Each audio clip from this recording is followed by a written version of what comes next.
Hey internet, how's it going? World Trigger this week. Actually better than most of the other episodes I've seen so far because of one little simple fact. They actually decided that they were going to possibly try to talk about what is going on with their with the opposition and what is going to go down in terms of how our main characters are going to get better in terms of the way how that they fight and the people who that they have to fight.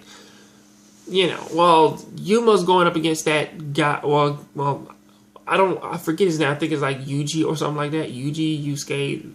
Sorry, Masato. Sorry about that.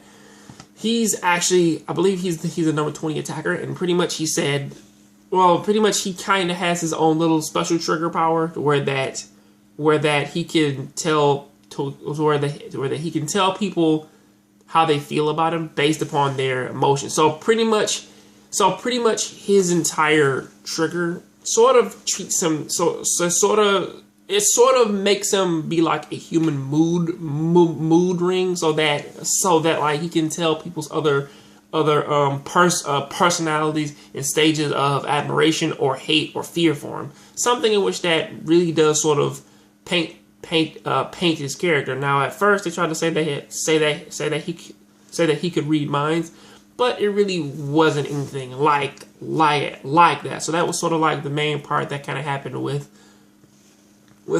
Yuma and everybody else. In terms of that thing that is going on with Chika, Yuzuru, Yuzuru, in this case, the super sniper of their team, like who is actually a better version of her, and also who was trained by the lady who did take her brother over to that otherworldly took her brother to that away mission for some random reason.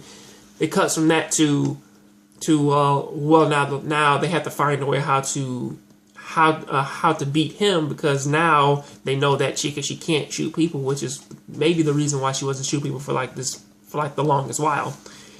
And finally, a good chunk of this episode was actually for the parts for Osamu, his training thing in terms of with Izami and the Tachikawa unit. The main thing in the main thing in which that kind of he wanted to learn was how to use composite ammo. And apparently Izumi was going to teach him, but like he told him, listen, in order to get your experience up, you need to go up against the weakest A-class member I know. Yuiga, the guy who is part of their team, who is really, really, really headstrong, but at the same time he's very, very, very talkative and actually really does. Even though he can beat Osamu still beat him time and time again, to the point where I think he did get about like 40 something wins off of him, and now it's enough to where that maybe, just maybe, Osamu's getting just a little bit better, so that he doesn't have to rely on his team as much to actually save his save his skin. But till then, that is what I gotta say about that. Please tell me what you think about this down there in the comment section. And I really do hope that this next battle, which is a 4-way, does actually play out a little bit better than what all the other ones did. But then again, for the Tamakoma branch number 2, Yuma seems to have the biggest target painting on his back.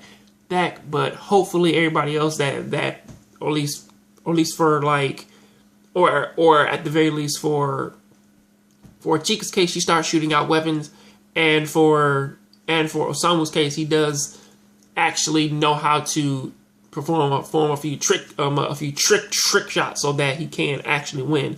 But that is what I gotta say about that. Tell me what you think about this down in the comment section. Catch you on the next John Grave show. Please keep watching anime, keep playing video games. I'm out.